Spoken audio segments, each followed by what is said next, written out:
All righty, welcome back for another episode of Two Plane Sports. Today is Monday, February 20th. We're towards the end of February. March is right around the corner. Big recruiting weekends will be coming up here shortly. Brandon will be returning home shortly and coming back to normalcy. And he's going to want some bowling competition here in Tulsa if anyone's looking to play him. So today's episode, we're going to be talking a little recruiting. We're going to be talking a little baseball. We're going to be talking a little softball, all OU related.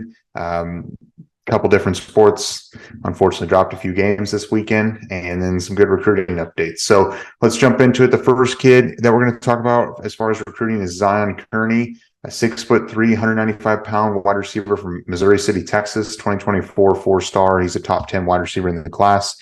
He put out a top 6 on Sunday, and he had Oklahoma, Arkansas, Houston, LSU, Nebraska, and Texas A&M.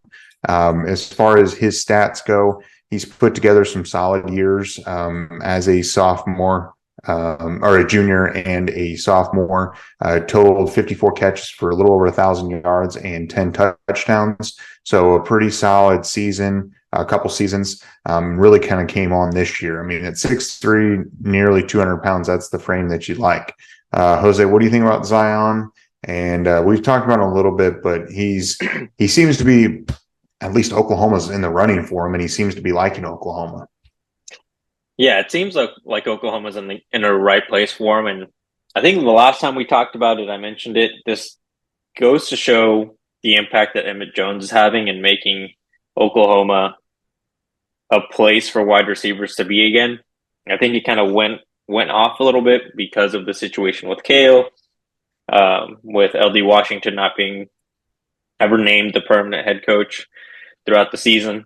Maybe there was some uncertainty there when it came to recruiting wide receivers. And the guys we did get believed in Levy and Jackson Arnold and the offensive scheme more so than their coach. But now they have those two first things plus a coach that is expected to be there, for the foreseeable future, unless he gets, unless he moves on to a different opportunity elsewhere after having some success at Oklahoma. I like this guy, big, fast. That's something we talked about again last time. With that, the size he has and how heavy he is already, I think he's 200 plus pounds at his age. Typically, you don't see those kind of human beings running as fast as he does at that age. Usually they're a little bit slower, kind of just overpowering guys. Maybe they're crisper route runners, but he's got the speed where he could just pull one off and be the burner you need on the outside. So hopefully he has a visit, maybe sometime in March. There's 2 visit days that Oklahoma's setting up for that could be huge. We're just going to have to see and follow what happens next for his recruitment. Yeah, I mean, I like him too. Like Jose said, big and fast. It's always good. Seems to fit the mold of receivers that we've been looking at. Big and fast. He's there. You mentioned the stats. He averaged, I think he had 765 yards on 39 catches, if I remember correctly, from looking at his numbers, which comes out to about 20 yards a catch, which obviously I'm a big yards per catch and rushing yards per rush or whatever. Yards per carry guy. So he checks that box. He's pretty damn good. I think what it comes down to is the top 6. I think Oklahoma is the best school in its top 6. Genuinely, you mentioned Arkansas, Nebraska. I forget the whole list. Houston. I think Oklahoma is the best school in its top 6, despite the down season. And I think this goes back to last time I was on. It comes down to us having a good season next year. In Oklahoma. A more Oklahoma-like season, because 6-6 simply is not what we do. I think if we can put it together, even an 8-4, 9-3 season, you build a lot of confidence going into the SEC in 2025, and you show these top 10 receivers, these top 10 running backs, these top 5 defensive linemen, all these guys that we're in the running for. You start to trend upward next season going into the SEC. It just bodes well all around. Again, I think just next season is going to be so critical for Oklahoma. And you're talking about his top 6. I mean, so it's Arkansas, Houston, LSU, Nebraska, Oklahoma, Texas A&M. When I look at that list, Arkansas and Texas A&M, you know, if Sam Pittman doesn't put together a solid season, I think Sam Pittman's seat gets a little warm if it's not already. Obviously, Kendall Briles ended up leaving, so there's a little bit of a void there. You look at Texas A&M, they've been a disaster on both sides of the ball, especially on the offensive side of the ball recently. Now they did hire Bobby Petrino, so Bobby's back in the saddle. He shouldn't have left Mo State or no state. True. So Texas A&M's been kind of, you know, a disaster. So that's 2 out of 6. You look at Houston, they're going up to the Big 12. I mean, Dana Holgorsen is there, and I think Dana Holgorsen will be a little bit of a thorn in OU side. But at the end of the day, it's OU against Houston. OU's going to win out there. And LSU, LSU seems to be the most legitimate. Yes. That's the most stout one. That's the most, that's the biggest threat. But I mean, I think we're better than LSU. Obviously, that's biased. You can look at it really either way. I think those are the 2 best schools. So it just comes down to being better than LSU next season and putting forth a better pitch than LSU, I guess, to me. Yeah. Well, and then if Brian Kelly starts dancing with the bud, he might get persuaded. That was painful to watch. And then you look at Nebraska, and they've got Matt Rule. They've got some good momentum, but honestly, we don't know what to expect out of Nebraska. And it's going to be, you think Brent Venables has a rebuild. I think Nebraska is even more of a rebuild. I don't think that's going to be flipped overnight. I come on the show all the time, and I say schools suck. Florida, whatever. I pretty much, you name the school, I say they suck all the time. But with Nebraska, genuinely, when was like, they haven't been good in forever. It feels like, at least. And I could be wrong. They could have had a good season in 2015 or some shit. But that's still fucking 8 years ago at this point. They genuinely suck. Like, you don't go there if you're a top 10 receiver. Ever since they went to the Big Ten, they have not been that great.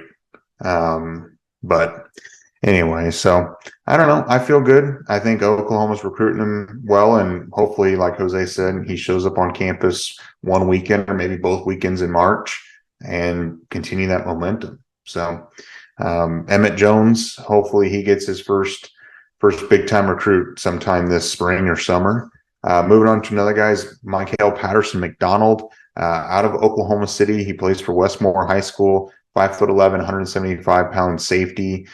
He's currently unranked, but he picked up a crystal ball from OU Insider 247 Sports Parker Thune in favor of Oklahoma. You look at Patterson McDonald's offer list, it's Tulsa, UNLV, Michigan State, and Oklahoma. And you look at the timeline, Michigan State offered one day after Oklahoma, and Patterson McDonald and David Stone are like best friends. And is it interesting or a coincidence that the 2 schools that are competing for David Stone services offer within 24 hours of each other? I don't think so. I think it's a little interesting. Brandon, what do you think? No, exactly that. I think it shows you exactly who. I mean, I think we're all coming to this conclusion anyway, that the finalist for David Stone is Oklahoma and Michigan State.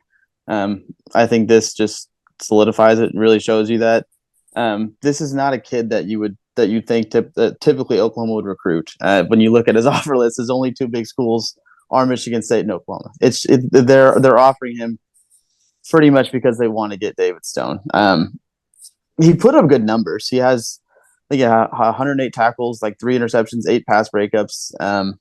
He's just not playing real elite competition over there at Westmore, and he's not. He's got decent size, I guess, but just I don't know. He's not a kid that you think Oklahoma would typically recruit, nor Michigan State for that matter. Outside of those schools, as you mentioned, he holds offers from Tulsa and UNLV. Obviously, I hope we get him. I think it's a good thing that he's crystal balled to Oklahoma, because I think he immediately becomes David Stone's lead recruiter. It reminds me a lot of like Talon Shetron is one that for some reason comes to mind, because Talon Shetron was committed to Oklahoma. Then Oklahoma State offers his brother. His brother signs there. And then he quickly decommits and obviously goes to Oklahoma State and put together a decent bowl game for them. But we talked about it then, and we'll talk about it now. These kids want to go play with their best friend. I get it. That makes sense. But at some point in time, you have to realize I like for this kid, I think it makes more sense for him to go to Tulsa or UNLV if he wants to actually play football. Because we talked about with Talon Shetrick. His brother committed to Oklahoma State, and then Talon went there.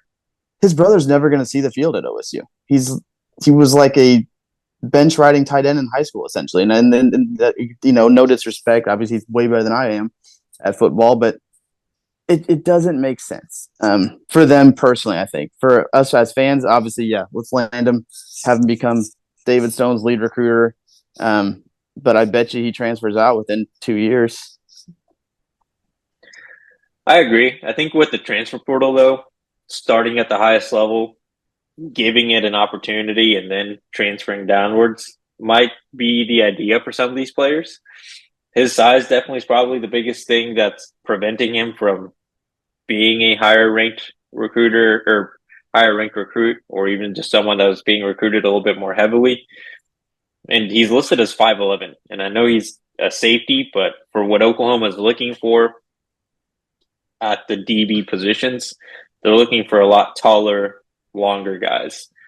So it seems from an outside perspective pretty obvious that his offer is definitely one because he's from Oklahoma, so they're wanting to keep him in state, and probably one of the bigger reasons is David Stone and him are very, very close. Just like you guys mentioned, Michigan State is the only other Power 5 program that's got an offer out for him. We'll see what happens. It really seems like Oklahoma should win here. Now, I know he's been interviewed either by Rivals or 24/7 or both, and he talked about how awesome it would be to play with David and how they talked about it since they were younger, but that by no means it's like the thing that they're both trying to achieve in this recruiting process. So if he were to commit to Oklahoma soon, I wouldn't take it as, oh, David Stone's coming for sure, because Michigan State's not just going to let that happen. Definitely have better chances though than without him. So we'll see. I think the biggest thing right now is just getting David Stone to come to visits. And I know he mentions on his social media that he's in Norman pretty often since his sister goes to school there. But to actually visit the program, get him on campus maybe sometime in March. He was just in East Lansing not that long ago. I think it was last month. So trying to get him on to Norman in March and then early in the summer would be an ideal situation for Oklahoma. And Jose, I would agree with you. I mean, now with the transfer portal, you can easily get out and go find another program. But at the end of the day, also, not every 5-star pans out. Not every unranked player doesn't contribute. But I would agree with you, Brandon. More times than not, generally people that are unranked or 2 or 3 stars don't play very much at Oklahoma, and more so 4 and 5 stars play. Now, could that be a case where Patterson McDonald explodes this season? Maybe. There's always the chance. I mean, Gavin Freeman, I think, is the guy that is going to prove that for Oklahoma. He was an unranked guy, and he contributed a little bit this season. I think it's only going to increase once Drake departs eventually, but it's like you mentioned originally, they seldomly pan out at Power 5 programs. Oklahoma, Alabama, your blue bloods, if you will, are seldomly they play there. Yeah. So anyway, I mean, at least Oklahoma's identifying him and the situation and are offering early, because I would hate for this to be coming down like a last second offer because you realize that David Stone and Michael want to play together, and Michigan State was the only program that offered that. And if Oklahoma would have done this earlier, could things have been different? I mean, you talk about like David Hicks and Damian Sanford, Oklahoma offered Sanford in the 11th hour. I know that they were full because of Caleb Spencer before he flipped to Miami. But I mean, that looked obvious what they were doing, and it was too little too late at that point. Sanford was already sold on going to A&M and didn't give Oklahoma really, other than one visit, really the time of day. So, but all right, do you guys have any more thoughts on any of these 2 recruits, or are you ready to move on? All right, so keep it going. if you're watching this video, like the video, subscribe to the channel, turn the notification bell on. Follow us on Twitter, Instagram, Facebook, Apple, Spotify, and TikTok. Everything's linked in the description below. And if you're listening to us on Apple or Spotify, leave us a review. It helps us out a lot. And if you're already subscribed, like the video and comment on the video and stay around for Brandon's Any Video Challenge. And be sure to do that. So moving on to another sport, basketball. The Red River rivalry game was this weekend. Oklahoma went on the road to Austin, lost 85-83 in overtime to the Longhorns, unfortunately. I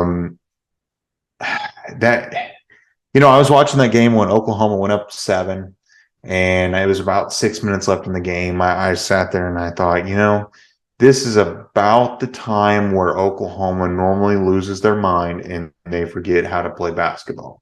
They went down on a stretch. I am pretty sure it was 8.5 minutes without making a field goal until Sherfield hit that tying 3 with like six seconds left in the game. And it was a miracle that they were even at that point because of free throws and everything else. And they were holding on by a thread. And then Godwin also had a chance to tie it up and overtime to send it to double overtime. It's just frustrating. Brandon, what do you think? You hit the nail on the head. It's so frustrating to watch because it feels like that's the 4th or 5th time this season where they had been up or up, cruising, comfortable in a spot where they shouldn't lose, and they do it every time. Every time they're up that 7, 8, 9 point range with 6 minutes, they're gonna find a way to fuck it up, and it's frustrating. I don't get it. I don't know what the issue is. I think Porter's doing a good job with all things considered. Because he did have to do a rebuild again, essentially, which is brutal. I think if he can get the guys to stick around for a year and build on that, they'll be fine. I don't know. It's frustrating. They showed a lot of heart, I think, getting back into the game because they started overtime kind of bad. I think they were down 4 or 5 with a minute left, minute and a half or whatever it was. And as you mentioned, came down to a Godwin shot rimming out at the horn and going to double overtime. They played a tough environment. What's frustrating is we lost to Texas twice this season by a combined 3 points. Me and Jose were at the first one in Norman. I think they lost by a point. Yeah, they lost by a point, and we lost by 2 here on the road in overtime. I think both games should have been Oklahoma wins. We did it twice against them. Blew a lead in the second half. It's just typical Oklahoma basketball at this point. Yeah, you really can't count it as a win until it hits zeros. The scoreless stretches is definitely a huge problem, and it's from the games I've watched, because I haven't watched every single game. Sometimes it looks like it's just they don't have their legs underneath them anymore. They're tired, but there's no one from the bench that is trusted enough to come in and take that scoring responsibility. Other times, it really just seems like they are turnover happy and forget to take care of the ball, which happens at the college level. But it kind of reminds me of the year that we had Trae Young. Trae Young essentially kind of carried the team, but there were stretches in games where outside of Trae, no one could score, and essentially was the detriment to the team because then Trae became Superman and tried to put everyone on his back, and it usually did not work out. And it didn't work out in the tournament, and we got knocked out in round 1. If we had a Trae Young kind of guy on this team, then we'd have plenty more wins for the record, but there's not that guy right now. And there needs to be a little bit more team basketball and not trying to rely on one dude to carry you to a win. Because it just doesn't work like that, at least not at the college level. Maybe at the pro level, but Oklahoma, for the most part, won't be getting those 5-star guys that UNC and Duke get every year. What does the team for next season look like? Does Sherfield and the Groves have any eligibility left? I know Sherfield's been in college forever. I think Oklahoma was his 3rd school, and I was at UNLV for a little bit. I forget Wichita State and now Oklahoma. I don't believe the Groves have any more eligibility. I think the Groves are done, but Sherfield has 1 more year.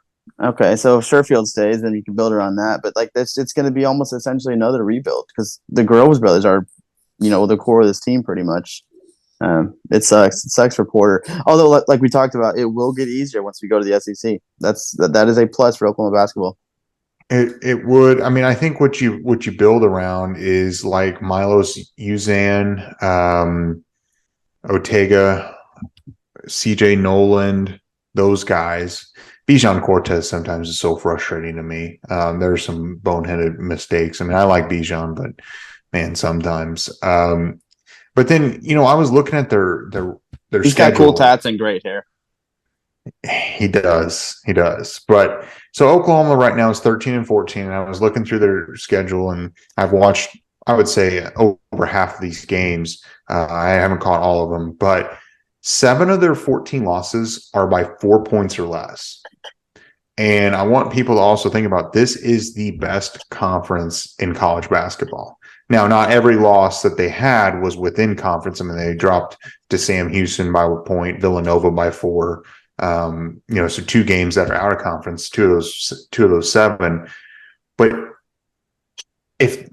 even if half of those games went Oklahoma's way, let's just say 4 of them. I mean, we're talking about a total different feel of this team of being 17-13 with 4 games left and, having some top 25 wins and potentially picking up a couple more down the stretch. You're looking at 18, 19 wins potentially and making the tournament. Frustrating. It's frustrating. I think the team is just really, Jose, I would agree with you. I don't think there's a lot of depth.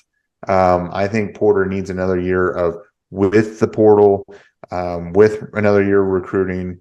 Obviously, Oklahoma lost a couple guys last year that we were not expecting. And we've talked about it with Harkless and Gibson leaving. I mean, those 2 guys we weren't expecting. We thought those guys would be coming back to build around this whole team and pick up with Sherfield. It would have been great. But it didn't end up working out that way. And I think it's showing how thin this team is, playing in the best basketball conference there is. It's just tough. I think Porter's doing as best as he can with what he has. And I just think it's going to take another year or 2 before, and I'm not even going to say that Oklahoma's going to be winning a national championship, but we'll make the tournament, I think, next year. We'll see. They just need another score. Like, I'm thinking about the Texas game that we went to in person. Sherfield had a good first half and was pretty much non-existent in the second half. There was no one to pick up the from the cold streak that he was on, and that pretty much happens every game that we lost. There's not someone to pick up the ball to try to get the scoring effort started again, and that's just really unacceptable. You kind of got to put the ball in the basket to win basketball games. They would say it's important. I'd agree with them. Mm-hmm. Yeah, you have to score more points than the other team to win. So I would agree it's pretty important. But you can just score 1 basket and then not let them score the whole game. That would work too. But I've never seen it. And Oklahoma High School did it actually. Not that long ago. Yeah, they won 4-2. 4-2. Anadarko. Can you imagine watching that game? It was elite. It was electric. Gosh, that would be awful. Like, I feel like parents had to leave that game. Oh, there was an uproar. Relatively packed stadium for a high school game. If your child was in a 4-2 basketball game with at the start of the 4th quarter, are you going to stick around, or just can he get a ride home? Yeah, I must say, yeah, he'll figure it out. But so moving on to another topic, OU softball. OU is playing Baylor, and Oklahoma ended up dropping their first game of the year. They fell to 8-1 now after a disappointing loss to Baylor. They lost 4-3, gave up a 4-run inning. I am not shocked. I mean, when you lose the best softball player in history in Alo and this team is gelling, there's really no need to be concerned. I mean, at the end of the day, you get everyone's best every single day. You're trying to figure everything out. It's really hard to be undefeated and never lose a game that you shouldn't lose. They're bound to lose a handful. They'll probably lose 3 or 4 more for the year. If I were to say, I mean, but that's not going to mean anything different when it comes to June 1st when they're playing the Women's College World Series, playing for another national championship. Jose, do you have any thoughts on anything? I mean, it is what it is. I mean, it sucks, but I'm really not concerned. Yeah, and like you said, they won on a 3-run bomb. Like, it's not like they gave up a lot of methodical, singles that eventually just turned into runs. Didn't really seem like a huge concern. It was low scoring, so if it becomes an issue where Oklahoma's losing lower scoring games, and I don't know, maybe they just need to work on their offense a little bit. But like you said, when you lose Jocelyn Allo, tough to replace a player like that to actually get into these shootouts where the other team is just having to try to crank bombs every inning because you're up by like 7 after 2. Yeah, they'll be good. They usually drop one, or they drop one every year, and then still win the national championship. Usually they're just 30 and something to 0 before they drop one, so they just wanted to get it done earlier this year. They just wanted to be able to have a 30-win streak going into June, which I don't blame them. But no concern. Patty's the GOAT, so she'll get it figured out. And these younger players and new players are just figuring it out. So I don't have anything else. Do you guys have any final thoughts? If not, Brandon, do you want to do the individual challenge? Sure. Ted Lasso season 3 drops March 15th. Me and Hose and Brum were talking about it before we started recording. Hose and I watch it. Great show. Brum hasn't tuned in yet. We're trying to get him on it. So for those of you Lasso watchers, are you excited for season 3? It's going to be the last season. Nate's a bitch. So hopefully Ted Lasso and AFC Richmond beat the hell out of Nate. Who's your favorite Ted Lasso character? That'll do it. All right. You made it this far. Like the video, subscribe to the channel, turn the notification bell on, and follow us on Twitter, Instagram, Facebook, Apple, and Spotify, and TikTok. Everything's linked in the description below. And we will catch you guys later this week.